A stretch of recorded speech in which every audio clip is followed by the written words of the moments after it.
Saya tidak setuju dengan itu. Benar-benar sektor realnya dilihat. Lah kalau misalnya gerojoki ke sektor-sektor yang sedang turun ya, sedang susah, lah malah berisiko kan. Yang tumbuh, yang gede, misalnya nikel apa segala, lo manfaatnya buat perekonomian apa? Kecuali yang sudah existing ya. Maksudnya cuma ganti nama jadi Kopdes. Tapi Ya. mayoritas dari 80.000 itu buat gerai mas, toko kelontongan, jualan gas melon. Tapi kan nggak menambah produksi. Yang dulunya dijual si A, dijual Kopdes sekarang. Iya. Yang tidak ada penjelasan. Sebenarnya benar nggak pemerintah tuh longgar 200 triliun? Kalau longgar ngapain deposit on call? Tidak akan bisa deliver sekuat apapun Menteri Keuangan. Ketika longgar fiskalnya, akibat dia bertindak macam-macam ini, emang berani mengurangi beli alutsista? Gampangannya gitu loh kalau buat saya. Di rapat DPR. Tapi rapat DPR boleh diliput oleh media. Beneran nggak ditayang gitu bahwa ada duit 450 triliun nganggur. Saya tidak percaya ada itu di Bank Indonesia. Duit nganggur tidak sebesar itu.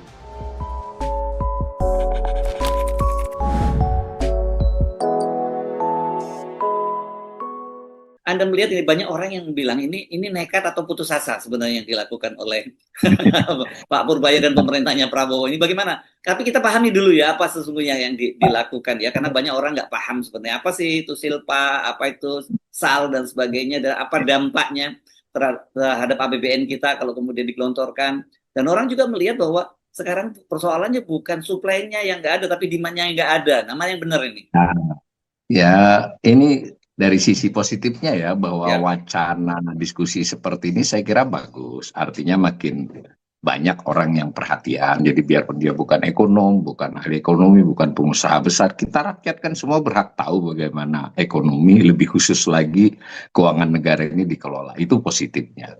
Jadi gaya dari Pak Purbaya yang ya koboi itu dia sendiri mengakui, itu kalau dilihat positifnya ya, jadi kan terbuka pembicaraan. Nah, maka saya merasa malah punya kesempatan lebih banyak untuk bicara tanpa khawatir loh, yang mulainya Menteri Keuangan sendiri.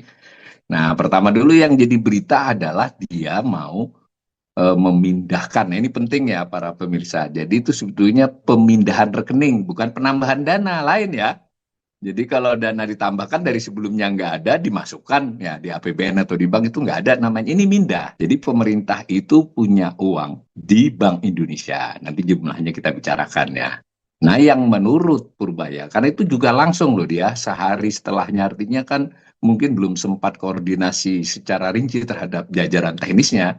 Tapi karena beliau adalah ketua LPS, tentu kan juga paham ya soal simpanan di bank. Nah karena dia merasa kok ada simpanan duit pemerintah sangat banyak di Bank Indonesia. Nah, itu mau dipindah sebagian ke Bank Himbara. Mengapa? Karena di Bank Indonesia itu antara lain nganggur lah, parkir, tidak berbunga, tidak sepenuhnya dipakai. Ini ya gambaran awalnya.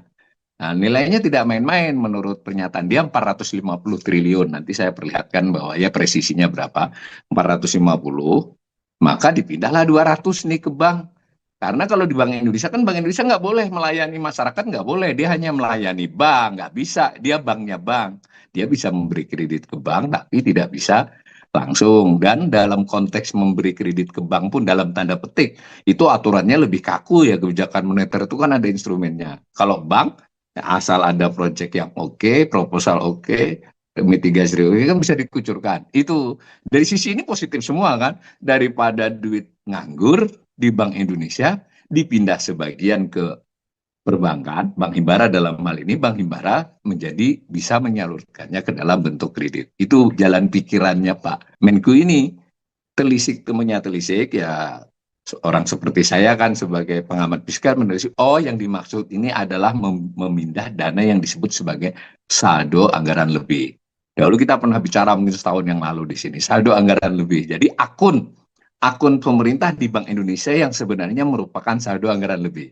Apa itu saldo anggaran lebih? SAL itu adalah kalau ibaratnya rumah tangga itu sebetulnya duit berangkas, Mas Herso. Beda nih dengan duit di dompet ya, di laci. Di laci kan mau belanja, ada cadangan, ya kan terima masuk dulu. Kalau berangkas kan betul-betul dalam kondisi tertentu baru diambil. Kira-kira gitulah. Aturannya mainnya begitu. Nah, yang dipermasalahkan Pak Buraya bukan yang dilaci nih, dilaci atau dompet ya, tapi yang diberangkas kok nganggur. Padahal di Bank Indonesia itu tidak nyaris tidak berbunga. Kalau ada pun giro kecil sekali. Nah, itu dulu. Jadi dari sisi ini make sense ya, masuk akal. Tapi mari kita juga pahami duit berangkas itu kok bisa sebanyak itu. Beliau katakan 450, angka tepatnya per 31 Desember 457 triliun, Mas. Ya, pembulatan bolehlah. Dan duit SAL itu hanya diketahui tiap tanggal 31 Desember. Karena nanti ada ceritanya. Ya misalnya banyak nih di netizen di YouTube saya, kan saya nganalisis berdasarkan Desember 2024, ini kan sudah Agustus, nggak bisa. Kalau khusus duit SAL itu ya hanya bisa setelah setahun, kan berangkas. Jadi ibaratnya kita buka berangkas ngitung ulang tuh hanya tiap setahun. Yang sehari-hari itu namanya duit laci, duit dompet. Mau bayar gaji, mau terima pajak, kan beda tuh. Ya. Oke ya, itu dulu. SAL. Dari mana isi berangkas ini berasal? Dari yang namanya sisa lebih pembiayaan anggaran. Jadi Silpa. APBN kita itu, Silva. Jadi selama era reformasi ini menarik. Kalau dari sisi pendapatan dan belanja, kita selalu defisit. Lebih banyak belanjanya. Itu yang orang kok bilang kok ada sisa gitu. Harusnya kan duit kita berkurang nih. Tetapi ternyata tidak. Kenapa? Karena pemerintah pada tahun itu berutang. Utangnya kebanyakan. Jadi Silva itu kalau bahasa kita nih di podcast ini, sisa lebih utang yang tidak terpakai. Ini saya pastikan dulu, Mas. Bukan kegagalan penyerapan anggaran, bukan ya? Itu sebab. Oh, sebab. Tapi pengertiannya Silva itu sisa lebih kebanyakan berutang. Oke, ya. Nah, itu ya. Jadi itu Silva masuk berangkas. Nah, kan terjadi tiap tahun, Mas. Berarti berangkasnya tambah terus dong. Maka SAL itu adalah akumulasi dari tahun ke tahun dari Silva. Bisa nggak? Dari sisa lebih tiap tahun. Nah, cuma peraturannya itu berangkas boleh dipakai. Untuk apa saja? Satu, untuk sewaktu-waktu ditaruh sebagai pembiayaan anggaran agar berutang tahun itu tidak banyak-banyak. Tapi ditetapkan di APBN. Jadi sudah direncanakan. Tahun 2025 yang sedang berjalan ini misalnya direncanakan 60 triliun, ditaruh sudah 60 triliun agar berutang 2026 itu sekurang-kurangnya berkurang 60 triliun. Nah, itu namanya penggunaan SAL untuk pembiayaan anggaran. Ya kalau duit dari utang berarti kita tetap bayar bunganya dong ya. Tapi dan duit itu nganggur gitu di situ bayar, duit itu nganggur. Nah, ini juga nanti kita puji sedikit lah Pak Purbaya, ini ada bagusnya dari sisi itu. Tapi kembali ke cerita semula, seharusnya dalam pengelolaan yang APBN yang baik, itu kan ya kita wajar lah ya kelebihan ngutang sedikit, namanya pemerintah kan harus berjaga-jaga. Tapi nggak meledak dong. Dan itu terbukti di era SBY.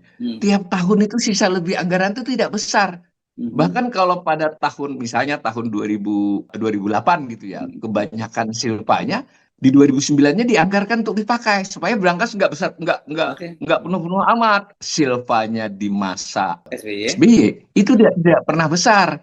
Antara lain juga karena ngutangnya juga lebih hati-hati, kemudian di berangkas sesekali dipakai, Mas. Nah, kan gitu. Era Jokowi menggunakan strategi yang berbeda. Jadi nggak besar itu berapa? Angkanya average-nya berapa? Nggak besar. Nah, pada rata-rata di era SBY kedua itu rata-ratanya di kisar 80 triliun. Ada yang pernah 100. Jadi 70-80 triliun kelebihan anggaran ya, Silva. Nah, pemakaiannya rata-rata 30-40. Berarti kan berangkas hanya ketambahan 40-30 aja tiap tahun nih. Iya. Kalau di eranya Jokowi? Gitu. Nah, daerah Jokowi ini sejak 2015 itu sudah melompat, Mas. Jadi sudah mencapai angka hampir 190 berapa, terus naik. Dan tiap tahun selalu silvanya membesar. Ingat, ini belum COVID loh ya. Ini belum COVID loh ya. Ini supaya, karena beberapa tulisannya dikomentari, nggak boleh gitu dong, karena kita pas COVID kan butuh utang berjaga-jaga. Make sense ya? Butuh utang karena khawatir kalau. Tetapi sebelum COVID pun, sebetulnya pemerintahan Jokowi sudah menggunakan strategi ngutang banyak-banyak. Habis nggak habis soal lain. Toh juga bisa disimpan di berangkas. Oke. Akibatnya berangkas di 2019 akhir tahun itu sudah 212 triliun, Mas. 212 triliun pada saat itu APBN kurang dari 2000. Jadi kira-kira gitulah cara ngelihatnya. Jadi orang nggak salah dong kalau nyebut Sri Mulyani ratu utang gitu ya, nggak salah. Iya, tapi kalau saya sih lebih cenderung presidennya, Pak. Oh, presidennya, oke. Saya bukan membela Ibu Sri Mulyani. Ya, Menteri Keuangan itu penentunya nggak Menteri Keuangan. Menteri Pertanyaan saya sekarang ini ya. Pertanyaan saya akan 457 ini warisan dari Jokowi juga dong ya? Ya, nah itu tadi waktu Jokowi mengakhiri 2019 itu 212, Mas. 2020 dapat COVID. alasan jadi ada. Wah, ngutangnya lebih gila-gilaan. Jadi yang belum sempat dievaluasi 5 tahun pertama itu nambah utangnya gila-gilaan. Akibatnya Silpa di tahun 2020 itu mencapai sampai berapa ya? 245 triliun, Mas. Kelebihan berutang 245 triliun 2020 loh, bukan sekarang. Artinya pada tahun itu ngutangnya betul-betul diporsir. Ternyata, nah itu tadi menjawab Mas Hersyu tadi, Hmm. rencana-rencana belanjanya tidak terrealisasi. Tidak Ah, hanya belanja, Mas, ada ya, rencana ya. investasi. Hmm. Nah, itu bukan belanja ya. Hmm. Rencana mau bangun ini, bangun itu tidak Kalau seluruhnya kalau terwujud. minjam istilahnya Pak Prabowo ini berarti ngutangnya gerasah gerusuh, katanya begitu ya. Nah, ya, Ya. kalau saya suka ugal-ugalan. Ini ugal-ugalan, ya Nah, gerasah gerusuh, ugal-ugalan. Oke. bayangkan ada di Brankas 407 triliun 2022 akhir. Nah, 2324 ini landai. Silvanya juga tidak kebanyakan. Ya, kita bisa menganggap lebih hati-hati, tapi bisa juga menganggap angel kan golek utangan. Nah, jadi kan bisa macam-macam cara melihat, Mas. Tapi anggap aja mereka lebih hati-hati. Tapi udah terlanjur banyak duit di Brankas. Maka 2 tahun ini hanya sedikit mengurangi landai. Sampai kemarin di akhir 2024, 457 triliun itu yang diomongi Pak Purbaya 450 triliun. Jadi ada duit di Brankas 450 triliun akibat kelebihan berutang dari tahun ke tahun. Nah, lalu di mana duit itu 457 triliun itu? Menurut aturan harusnya seluruhnya bahkan itu harusnya ada di Bank Indonesia. Akun. Jadi rekeningnya pemerintah di Bank Indonesia terkait rekening bank pemerintah tuh banyak. Toh pemerintah harus melakukan kegiatan operasional yang sebagiannya dilakukan oleh kas pengeluaran Kementerian Keuangan. Lalu pemerintah juga tiap hari, tiap waktu menerima pendapatan pajak kan? Itu ada kas penerimaan namanya. Ada mekanismenya. Nah, sebagiannya ditaruh di Bank Indonesia. Tapi ini bukan SAL, ya. Yang SAL tadi stuck gitu. Harusnya kecuali dibuka berangkasnya, disetujui DPR, ambil 50 apa ambil 100. Tetapi ternyata itu tidak banyak dipakai. Namanya penggunaan SAL untuk penerimaan pembiayaan. Nah, kembali ke soal lalu 457 tadi, begitu. Tetapi, nah ini bolehlah ngetik Sri Mulyani. Pak Jokowi belum tentu menyuruh ya, bahwa lalu ada aturan-aturan memakai duit yang di SAL itu. Dibuat aturan antara lain begini, Mas.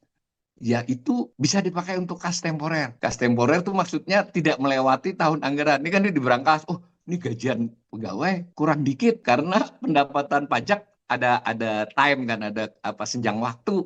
Maka dipakai. Atau ngutang pun kan ada waktunya, utang baru maksudnya. Akhirnya berangkat itu namanya keperluan kas temporer.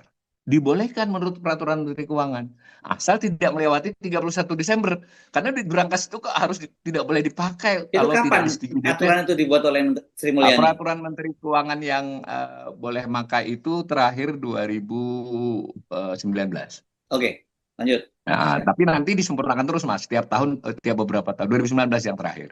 ya. Nah, terakhir lagi 2023. Tapi hanya menjelaskan. Jadi itu dulu. Dan kemudian di tahun 2024, di akhir periode Pak Jokowi Sri Mulyani, ini menambahkan aturan baru lagi. Tambahan aturannya itu antara lain berupa amandemen maupun tambahan peraturan ya. Di peraturan yang ada. Itu tambahannya adalah duit itu di barang kas tadi, Sal, boleh dipinjamkan, Mas, jangka pendek. Dan tidak boleh melebihi 31 Desember. Dan itu yang dipakai oleh Maksimal 90 sekarang hari. ini ya, dipakai oleh Purbaya itu, gitu, aturan itu. Nah, dasar hukumnya itu dia nggak perlu buat dasar hukum baru. Hmm, Dipinjamkan loh ya. Berarti kan bukan dipakai. Ini penting buat pemirsa ya, bahwa yang namanya dipinjamkan itu ya tidak berarti dipakai habis gitu. Kemana boleh dipinjamkan, Mas? Ke BUMN. hmm, Ke badan lainnya itu ya bisa BPJS, bisa hmm, siapapun. Cash flow. hmm. Cash flow itu kan harus kas. Ada BUMN yang gede, ya kalau secara pembukuan aset lebih dari utang, kemudian ada catatan kas. Tapi kan kadang hitungan harian kan orang kaya juga bisa kesulitan. Nah itu boleh pinjam di Iya, iya. SAL. Nah itu dibuat aturannya. Sayangnya kita publik tidak pernah mendapatkan informasi, bahkan DPR Oh, pun tidak mendapatkan informasi. oh, loh, Ini yang ini saya garis ya. bawahi di sini. Nah, saya tertarik dengan pernyataan Anda tadi bahwa aturannya tidak boleh melebihi bulan Desember pada tahun itu. Ya, Iya kan? kalau itu Loh, Mas, orang akuntansi gampang ngakali. oh, Dilunasi tanggal 30, tanggal 2 dipinjam lagi kan bisa. oh, gitu enggak. Kalau dengan pihak ketiga maksud saya, ketika bank ditaruh di Bank Himbara dan dia kemudian meminjamkan kepada pihak Lain ketiga. Mas. Ke Bank Himbara ini belum pernah. Saya tidak tahu apakah di antara BUMN yang dipinjami itu ada Bank Himbara, karena kita tidak dapat info. Tapi kelihatannya tidak. Yang dimaksud BUMN itu ya BUMN karya, BUMN macam-macam ya. Itu yang dulu. Apa, Kan sekarang yang pada eranya yang Pak Purbaya, Himbara kan jelas kan? Kalau karena dia, nah ini kan terkait dengan pernyataan sudah dilakukan. Kan semua aturan keuangan negara itu kalau yang hal-hal baru harus ada payung hukumnya. Kalau belum ada payung hukum PMK-nya, berarti pakai PMK ini dong.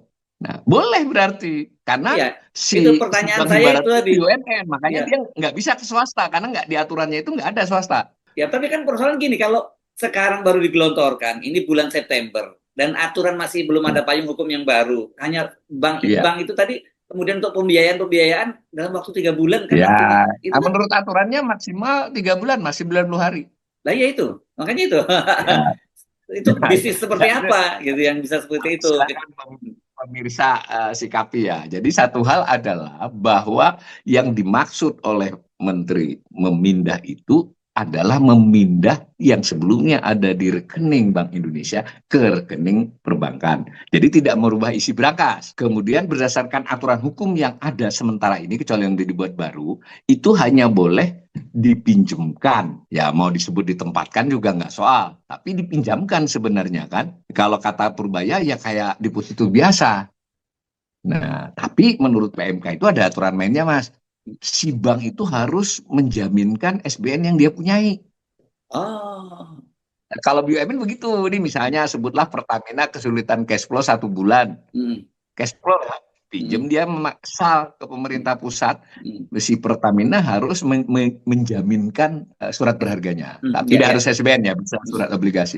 Nah, Ya, saya ya. tidak tahu kalau ini mau. Nah, sayangnya itu masalah kita. Jangankan pengamat kayak saya, DPR saja tidak tahu kan siapa yang dipinjami. Maka ini saya sedikit menyimpang, mestinya dijelaskan dong, duit yang selama ini ada itu di brankas, itu dipakai untuk apa saja. Yang sudah terjadilah, kan ada peminjaman-peminjaman tadi.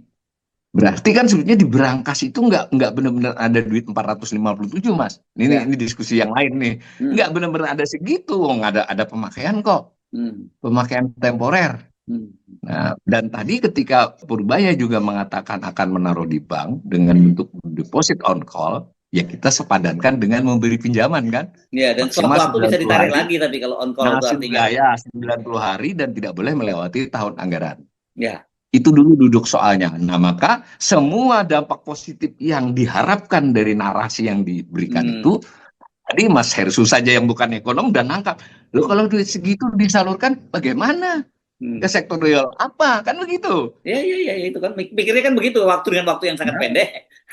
Ya, tapi di sisi lain kita juga harus melihat, Mas, bank Hmm, ini kan mengelola duit banyak. hmm, Ya, mengelola duit banyak ya. Misalnya salah satu bank himbara yang gede-gede tiga itu kelolaannya bisa 1.000 triliun lebih nih. hmm, Lebih, Mas. Nah, yang disalurkan kredit berapa? Maka kalau ketambahan ini, dia menjadi longgar untuk yang lain. Ini juga kita, pemirsa harus hati-hati ya. Betul, nih Mas Hersu dengan saya ini bertransaksi. Mas Hersu misalnya ketua koperasi, saya pinjem 100 juta. Tapi perjanjian dengan koperasi yang diwakili oleh Mas Hersu, 100 juta itu untuk buka usaha saya, misalnya bakso ya. Ini benar saya pakai, Mas. Bisa diawasi oleh sampean.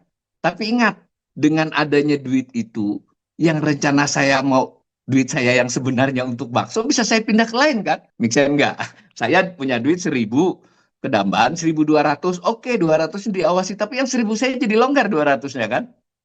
Itu juga, jadi tidak ada bisa dibuktikan apakah duit itu akan menambah bank memberikan kredit. Ada caranya Mas, tapi harus nunggu waktu nanti. Makanya kita juga berarti kan proporsinya bank untuk kredit itu selama 3 bulan harus meningkat. Jadi ini duit dia ngelola 1.000.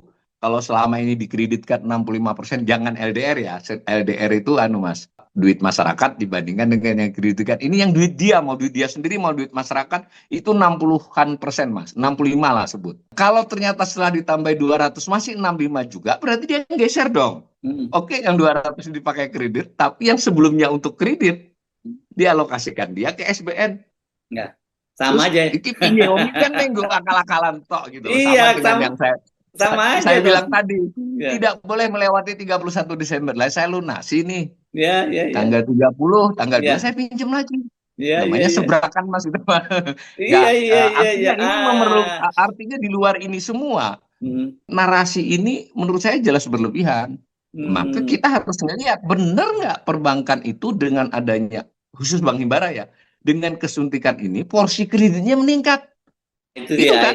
Ya Jangan menarik lihatnya itu. 200 Iya, ya, triliunnya dong, jangan ya, lihat hanya 200-nya. ya. Gitu Mas Ya, kira-kira. dan Itu Bang Mas Himbara kan, itu yang Bang Himbara kan nggak mungkin nolak, makanya pernyataan mereka semua, wah ini positif positif, Pak. Padahal sebenarnya dengan ya, cara begitu mereka bisa bermain sebenarnya kan, gitu ya. bermain. Ya, Nah, lagi tapi juga kita harus menghitung dari sisi Bank Himbara kan dia biaya Mas. Ini mm-mm. nggak gratis. Nggak gratis, empat 4% persen ya, ya. Sebetulnya nggak ada istilah 4%. 80% dari BI rate. Oh, Nah, karena 80% birit dari dari itu. 5 maka 4. Ya kalau Ya, nanti ya, biritnya naik, naik juga. Kurang ya, lebih ya, begitu. ya, ya, ya, ya, Oke oke. ya, tapi Mm, dapatlah 4% dia bayar. mm, Berarti kan pemerintah dapat keuntungan bunga mm. dibandingkan dia tetap di rekening Bank Yes. Indonesia. Mm. Tapi itu kan duit berapa? 4% dari 200, 200 T ya. ya toh, 8 triliun. Tapi toh tadi kan tidak selalu sepanjang waktu. Mm, Berarti hanya ketambahan 5-6 triliun penerimaan. Nah, Mas Heru sudah diingatin. Loh, mm, duit itu kan berbunga itu. Ya, ya, Bunganya Bu. dia rata-rata 6. Mm. Sebenarnya rugi kan tetap Iya, tetap pemerintah. rugi pemerintah. Dia Tapi duit kan bukan itu itu ada kan lebih. yang sebenarnya maksud oleh Pak Nah, Purbaya, bukan. memacu Tapi pertumbuhan ini ekonomi penting kan. juga dipahami. Hmm. Penting juga dipahami, Mas. Kalau Hmm. saya jadi Menteri Keuangan, Hmm. mengapa saya tidak pakai 200 itu untuk melunasi atau melunasi sebagian utang supaya bunganya Ah, nggak gede. Ah, oke. sekurang-kurangnya begini, tahun ini rencananya nambah utang 800 dengan adanya 200, saya ngutangnya jadi 600 saja. Itu Hmm. akan lebih menguntungkan secara uang. Uang. Tapi kan pertumbuhan ekonomi yang di Secara uang, yang di tapi ya. nggak bombastis Mas. Nah, Hmm. itu kebijakan apa kan susah diumumkan. Hmm. Ya kalau saya mau nyinyir begitulah, tapi saya sulit untuk tidak nyinyir. Ini kan Oke. permainan akuntansi. Dari Ya. mana duit 200 triliun itu bisa menggerakkan perekonomian? Hmm. Nah, itu dia. Kecuali si bank itu benar-benar dari 65 menjadi 60 menjadi 70%. Hmm. Dia betul-betul menyalurkan, tidak mengganggu alokasinya yang selama Ya, ya. ini. Ya, ya, ya. Nah, Nah, itu tantangannya bukanlah soal duit, hmm. tantangannya sektor real. Betul, betul, betul. Mereka itu selama ini hati-hati menyalurkan kredit itu adalah karena perhitungan risiko. Nah, ya, Ya kan? lebih aman Jadi, beli surat utang berharga negara ya gitu ya. nah, jadi kita nggak bisa melihat pertumbuhan kredit yang melandai, melandai mas sudah. Hmm. Jadi tetap tumbuh tapi melandai itu bukan semata-mata karena si bank enggan, Hmm. nah, Ya. tetapi karena dia memperhitungkan risiko. Lah kalau dia pun ketambahan duit, risikonya kan tetap, kecuali sektor realnya berubah. Jadi Hmm. majabnya Pak Menteri Keuangan ini kira-kira barang mengikuti uang, produksi mengikuti uang. Kalau ada uang di sana, produksi Hmm. akan berjalan. Hmm. Itu Ya, ya. majabnya. Hmm. Nah, ya itu bisa benar, bisa salah, case by case sebenarnya. Untuk kasus sekarang ini kondisi ekonomi Indonesia, saya tidak setuju dengan itu. Hmm. Benar-benar sektor realnya dilihat. Hmm. Lah kalau misalnya gerojoki ke sektor-sektor yang sedang peak turun ya, sedang Hmm. susah, lah malah berisiko kan. Ya, itu Kalau nanti dia kredit salurkan macet ke ya, sektor yang bisa NPL ya jadinya ya. sektor-sektor yang tumbuh, Hmm. yang gede, misalnya nikel apa segala, lo manfaatnya buat perekonomian apa? Iya. Buat pengusaha nikel dong. Ini Hmm. umpama nih ya. Hmm. Ya kita kan mesti tahu nanti. Ini Hmm. mesti bank juga rapat terus. Ini kita bagaimana yang. Nah dugaan saya mereka akan safety. Ya, Hmm. anggap aja ini hanya satu bank ya, Hmm. 200. Oke, saya akan nambahi kredit kira-kira 50. Dari yang 1000 punya saya. Jadi Hmm. kesannya kan yang 200 ini benar-benar untuk kredit. Tapi Hmm. yang di sini saya perlambat tumbuhnya. Hmm. Yang kredit yang Ya, biasanya ya. saya kredit tumbuh 10%. Hmm. Saya landaikan jadi 5% duit saya sendiri. Tapi kan Hmm. ini tambah ini tetap 10 atau di atas 10 sedikit. Kalau begini manfaatnya buat perekonomian kan nggak Nggak ada. besar, Mas. Hmm. Malah ya kalau mau kasarnya nggak ada. Bahkan ini hanya dugaan ya, belum tentu saya benar. Karena pernyataan dia tentang ini dilakukan sebelum rapat dengan stafnya loh, sehari setelah pelantikan. Hmm. Nah, baru sekarang ada stafnya yang ngomong bahwa itu deposit on call. Jadi penjelasannya pelan-pelan nih. Pertama saya sedikit khawatir apakah Pak Purba ini tahu persis duit 457 itu benar-benar ada di Brakas atau sebagiannya sedang dipakai Nah, itu temporer. lain Nah, lagi kan? urusan, lain cerita lagi Karena tuh. belum koordinasi. Nah, menurut Hmm. saya itu kemudian diketahui beliau ketika koordinasi. Meskipun dia sebagai ekonom LPS, ekonom senior lah, dia punya dugaan terhadap kondisi. Tapi kan soal catatan keuangan itu bukan soal pintar nggak pintar, mas catatannya apa? Kan Hmm. harus panggil jajarannya. Hmm. Nah, keluarlah kata-kata deposit on call, kira-kira dijelasin. Ini Ya, hanya ya, ya. dugaan ya, pemirsa harus paham ini. Saya tidak bawa ke ini ada Pak, memang duit kita 457, tapi dipinjam si A, dipinjam B, terus kita juga harus jaga-jaga, kadang harus gajian cepat, sementara uang utangan belum belum cair, Hmm, maka kita pakai 50. Jadi kita di berangkas itu tetap harus ada hmm, yang bisa kita pakai sewaktu-waktu, dan itu dibenarkan oleh undang-undang. Nah, ini dugaan saya. Dari mana saya menduga? Dari laporan pemerintah di akhir tahun 31 Desember itu kan ada neraca hmm, tuh. hmm, Dilihat yang kas berapa, setara kas berapa, kan saya ngitung. hmm, Nah, kemudian padanannya saya lihat neraca Bank Indonesia. Maka saya bisa mengatakan per 31 Desember, kira-kira yang duit cash itu ke sekarang-sekarang ini nggak akan 450. Mungkin di kisaran 300 lah. Diambil 200 aman nggak? Ya hmm. aman Pak kalau saat ini, tapi kalau sewaktu-waktu ada yang agak mendesak, ada mismatch. Jadi yang harusnya pajak masuk tertunda seminggu, 2 minggu, atau utang yang sudah lelang tapi masih perlu penyelesaian transaksi atau lelangnya tertunda, kita harus aman. Dari pengalaman kita mengelola beberapa tahun terakhir ini, kita harus in cash 200 atau Hmm. lebih. Ya. Kalau diambil 200, kita nggak sampai 200. Ya sudah, pemecahannya deposit on call. Make sense nggak? Ya, ya. Jadi setiap Ya, saat kita ketika kita tiba-tiba bisa taruh di ditarik. bank, tapi Hmm, sewaktu-waktu kita bisa ambil. Nah, hmm, dari sisi bank, dengan ditempatkan deposit on call, hmm. itu menjadi persoalan tersendiri untuk dia mengelola Iya, iya. portofolionya. Jadi Dia harus beban dong hati-hati itu ya. dong. Hmm. Ya, hati-hati dalam jangka Beban ketika resiko dia yang harus ditaruh, dia dia hitung ya itu memperbaiki. ya. Ya. Ya, dia memperbaiki. Harus diakui, ditaruh itu tetap memperbaiki tadi kan. Hmm. Sekurang-kurangnya kalau dia bisa main, tetap Ya, untung si bank. ya. Tetapi dia juga harus memperhitungkan risikonya, bahwa ini sewaktu-waktu ditarik. Jadi dengan demikian tentu meskipun itu deposit on call, karena ini adalah entitas besar ya, banknya bank besar, pemerintah, tentu ada komunikasi. Nggak Ya. mungkin kayak kita tiba-tiba Mas Hersu datang ke kasir saya lain, enggak lah. Jadi Hmm. tidak mungkin diambil tiba-tiba kayak Mas Hersu dari depan bank, saya mau narik, enggak. Tetapi bagaimanapun bank harus menciptakan SOP-nya kan terhadap Ya. dana ini. Hmm. Dan itu memerlukan perhitungan. Dan jangan lupa, ini ada biayanya, cost of fund 4%. Nah, 4% itu rendah nggak? Ya lebih rendah dari rata-ratanya. Rata-rata bank itu 5 ke 6, 5,5 lah saya ambil konservatif. 4 kan berarti lebih murah. Tapi jangan lupa, kalau itu tabungan, giro kan lebih rendah lagi. Yang 5, 6 itu kan deposito. Ini rata-rata yang 5. Jadi tidak rendah-rendah amat juga sebetulnya 4 itu kan. Deposit on call orang lainnya di 5,5. Tetap biaya kan. Jadi kalau dia tidak bisa dipakai secara efektif, dan yang efektif ya jelas SBN Mas, kan gitu. Tapi dia boleh pakai ini untuk SBN. Oh ya gampang kan, kan saya punya duit 1.000. Gara-gara ini saya bisa kredit, yang ini saya pakai untuk SBN sebagiannya. Jadi menurut saya ini tidak strategis, tidak mungkin duit 200 triliun itu secara teoritis akan menggerakkan perekonomian.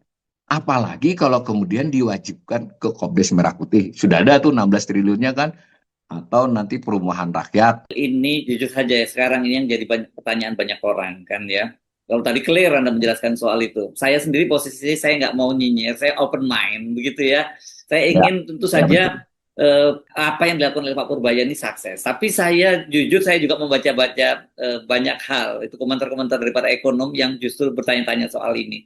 Risikonya seperti apa? Karena bukan berarti tidak ada Ya, risiko gitu ya.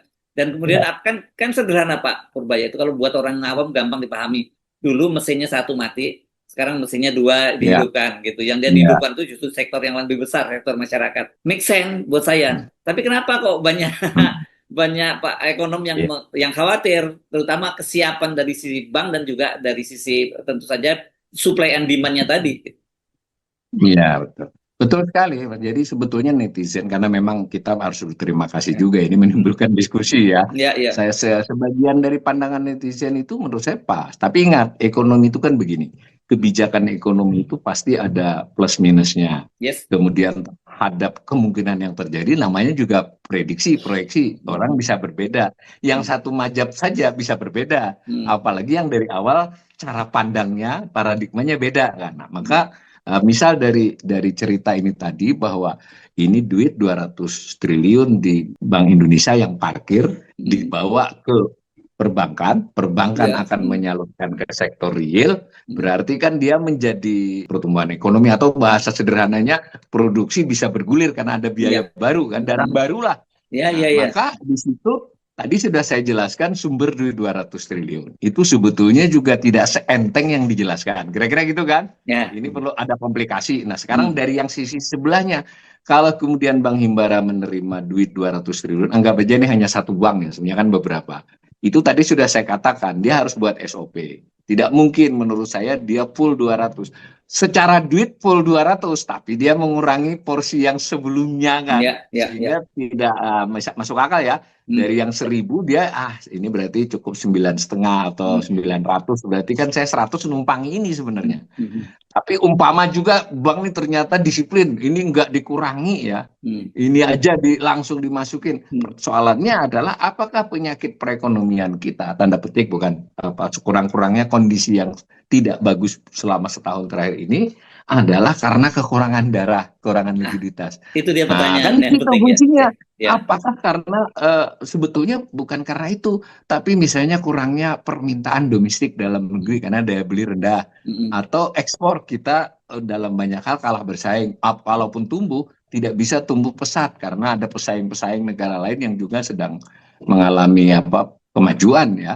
Maka berarti permintaan ekspor itu tidaklah secepat yang diharapkan. Itu bukan karena kekurangan modal, Ya, ya. tetapi karena permintaan pasar dunia dan juga tingkat kemampuan bersaing kita. Hmm. Dilihat kita ekspor surplus, tapi jangan lupa surplus kita itu dikontribusi oleh minyak sawit, dikontribusi oleh nikel, batu bara. Artinya tidaklah hal-hal itu sejauh ini sebenarnya tidak pernah mengalami. Tidak mungkin batu bara, nikel yang gede-gede itu kesulitan mencari pembiayaan, Mas. Enggak. Hmm. Nah, maka harapan kita kan duit ini masuknya dan seperti netizen katakan kan, masuk ke Koperasi Desa Merah Putih, koperasinya itu bergerak, masuk ke UMKM, UMKM-nya bergerak. Tapi apa yang terjadi pada UMKM, pada Ya. Hmm.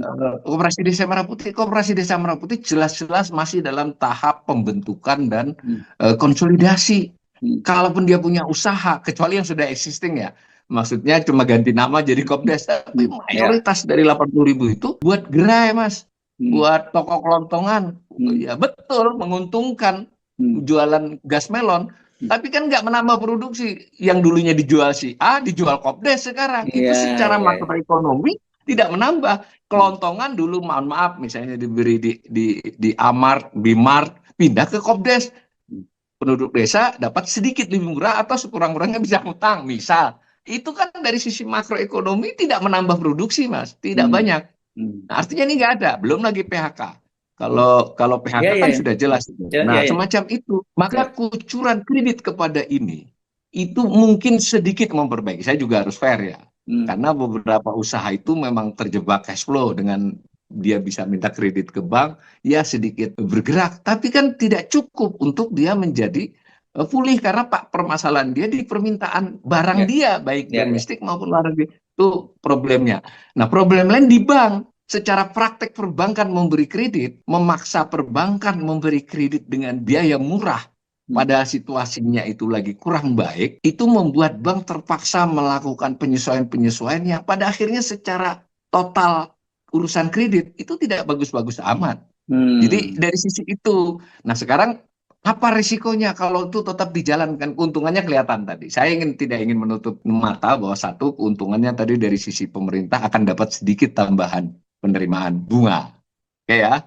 Ya sebutlah antara 5 sampai 8 triliun setahun, Mas. Itu kecil sebenarnya kalau dari beberapa negara. Yang kedua dari sisi bank sedikit bernapas. Jadi ada transfusi darah lah. Tapi karena darahnya itu deposit on call, ya toh, dan masih kita tidak tahu persis longgarnya pemerintah itu berapa. Nah, ini yang tidak ada penjelasan. Sebenarnya benar nggak pemerintah itu longgar 200 triliun? Kalau longgar ngapain deposit on call? Mengapa nggak penempatan yang lebih lama? Oh, itu soal payung hukum. Ya dibuat payung hukumnya kalau yang berani kan dibicarakan sama DPR. Kalau DPR setuju bisa. Nah, itu berarti kan sebetulnya kita ragu juga apakah kelonggaran pemerintah itu betul 200 triliun secara terus-menerus. Untuk bulan-bulan mendatang terus-menerus nggak tahu. Yang ketiga tadi, si bank ini dengan biaya 4% pun kan dia harus mencari margin. Dengan kondisi perekonomian itu, apakah marginnya ada? Nah, intinya manfaat tapi tidak seheboh narasinya. Nah, ada risiko yang tentu saja risiko ini hipotesis ya. Saya selalu tidak pernah bosan mengingatkan di Mas Hersу ini, kadang kan orang kayak saya ini ngomongnya risiko menakut-nakuti. Tapi itu tugas ekonom, Mas. Ekonom yang berada di luar pemerintahan di negara manapun tugasnya memberi pembanding, mengingatkan kalau ini nanti bahaya loh, bisa jatuh ke jurang. Itu bukan agar jatuh ke jurang, agar ada mitigasi. Nah ini sekarang, bagaimana kalau fenomena ini terbaca dengan sangat baik oleh para pemilik modal besar, domestik maupun luar negeri. Kan dia jadi ngukur nih, sebenarnya pemerintah itu cash flow-nya kuatnya berapa sih? Ya toh? Bank itu ternyata mau dipaksa-paksa juga nggak bisa nyalurin kredit banyak-banyak. Saat ini euforia, Mas. Sahamnya si bank-bank himbara naik. Tapi itu kan pasar sejenak. Nah, malah justru bisa ada yang profit taking nanti kan pada saat dia jatuh naik lagi. Jadi saya khawatir perilaku pemilik modal besar membaca situasi ini, dia akan melakukan tindak-tindakan profit taking yang bisa membahayakan perekonomian. Ini lebih serius daripada manfaat dan maupun kelemahan yang kita bicarakan tadi. Dan jangan lupa, mereka ini kan namanya spekulasi itu ya. Bahwa terlihat nih, misal Pak Purbaya, ini sudah jelas offset dari sisi pernyataan. Saya mau menciptakan pertumbuhan 6-7%. Ya ini saya bahasa kasar, emang siapa dia mau menciptakan 6-7%? Dia tuh tanda petik cuma Menteri Keuangan loh, Mas. Terlepas Menteri Keuangan, Menteri paling gagah, toh dia bukan presiden. Ya tidak bisa, Mas. Pertumbuhan ekonomi itu pertumbuhan barang dan jasa, bukan hanya si fiskal. Bagaimana perindustrian, bagaimana pertanian, bagaimana perdagangan, bagaimana sumber daya alam. Kan begitu. Dan jangan lupa pemerintah itu hanya satu pelaku dalam pertumbuhan ekonomi. Apakah tindakan dia itu membuat si swasta meningkatkan produksinya? Apakah akan membuat rakyat memiliki daya beli, menyumbang konsumsi? 200 triliun itu andai benar-benar pun duit nganggur. Tidak cukup untuk menstimulan perekonomian dengan kondisi seperti ini, dengan cara seperti itu. Bukannya enggak.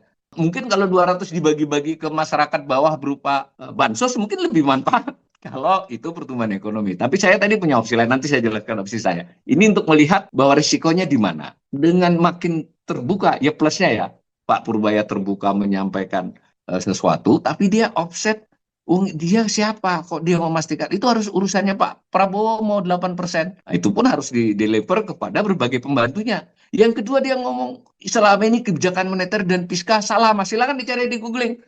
Loh, ini Menteri Keuangan ngapain ngatur Bank Indonesia? Bank Indonesia itu badan hukum yang independen, Mas. Setaranya bukan Menkyu, Presiden. Jadi peraturan perundang-undangannya itu undang-undang, perpres, peraturan pemerintah, perpres urutannya kan begitu sampai PMK. Bank Indonesia itu nggak ngikuti itu. Bank Indonesia itu undang-undang, peraturan Bank Indonesia, lalu ada surat peraturan-peraturan di bawahnya bahwa Ya, dia kayak mau. presiden dong ya.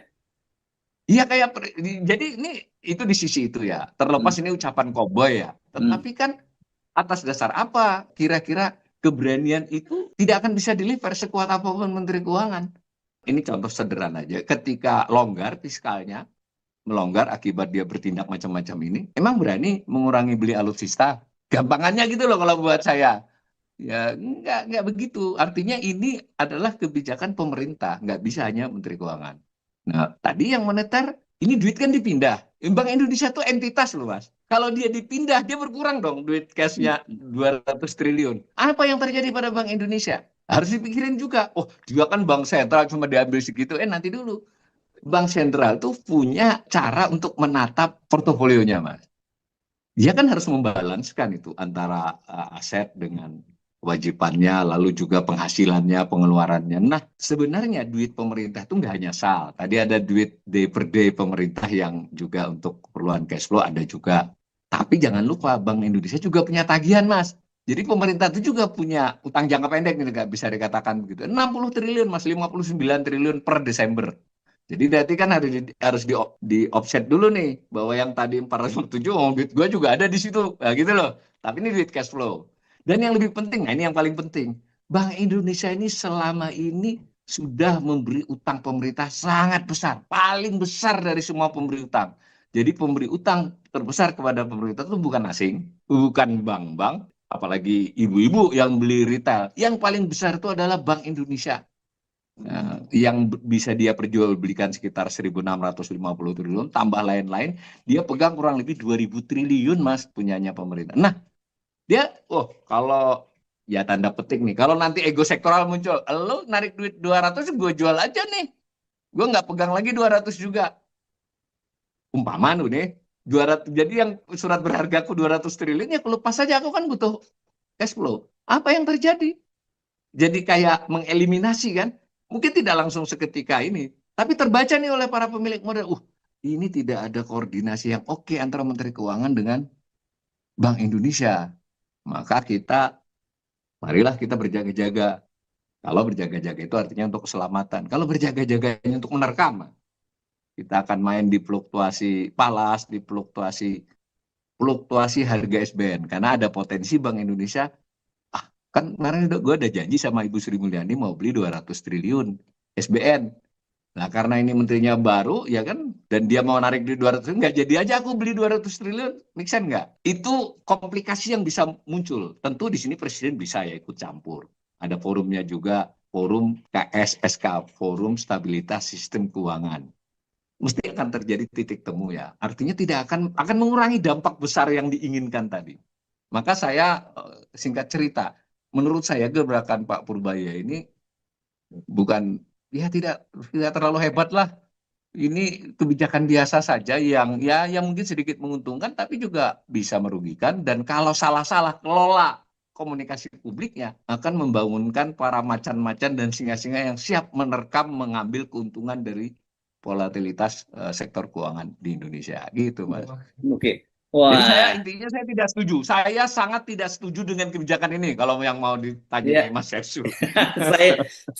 Karena bagaimanapun juga sebagai orang yang awam gitu, apa yang Ya, disampaikan oleh Pak Purbaya itu make sense, tapi mungkin di satu sisi ya, ada juga harapan orang yang membuncah gitu loh ya, karena kok hidup kok ya, begini-begini saja, ini mumpung ada pemerintah ya, yang ada pejabat yang mau ngomong terbuka dan memberi harapan, orang ya, terbuai ya, oleh narasinya Pak Purbaya ini gitu loh. Termasuk saya ya, juga, makanya saya ya. Ya bersikap mudah-mudahan berlanjut lah. ya, kalau saya Mudah-mudahan kan berlanjut selalu dalam ya, arti ya. komunikasi beliau mudah-mudahan berlanjut. Itu saya Yes, setuju. ya. Baguslah. Saya kan selalu mensisakan ruang skeptisisme, tidak pernah saya memberikan Iya, ruang iya. ya. Jadi Ya. tetap memberikan harapan tentu saja, tapi mendengar penjelasan Anda jadi lemes juga kan gitu. Nah, pertanyaan saya sekarang, Ya. apa yang bisa dimanfaatkan dari keterbukaannya Pak Purbaya dan kebijakan pemerintah ini yang bisa kemudian bisa menaikkan ekonomi kita ini, Ya. pertumbuhannya? Tadi mumpung beliau sudah memulai bahwa ada duit nganggur, bahwa Ya. komunikasi pemerintah lebih jelas. Hmm. Sebenarnya pemerintah ini kesulitan uang nggak gitu loh. Tentu dengan bahasa halus ya, jangan wah duit kita banyak, ternyata nggak punya. Artinya tidak usah nunggu setahun. Dan yang penting kalau itu memang di publik itu lebih terbatas, di rapat DPR. Tapi rapat DPR boleh diliput oleh media. Kita kan harus dengar itu, Mas. Kita harus dengar beneran nggak ditayang gitu bahwa ada duit 450 triliun nganggur. Ini silahkan pemirsa. Saya tidak percaya ada itu di Bank Indonesia. Duit nganggur tidak sebesar itu. Catatannya ada, tapi nanti catatannya bisa kita kritisi. Yang kedua, kalau dia memang mau dibagi-bagi, ya toh, nanti harus ada evaluasi, Mas. Ya ini kan sudah berjalan, kita kan cuma teriak-teriak, ya kan tetap jalan dia.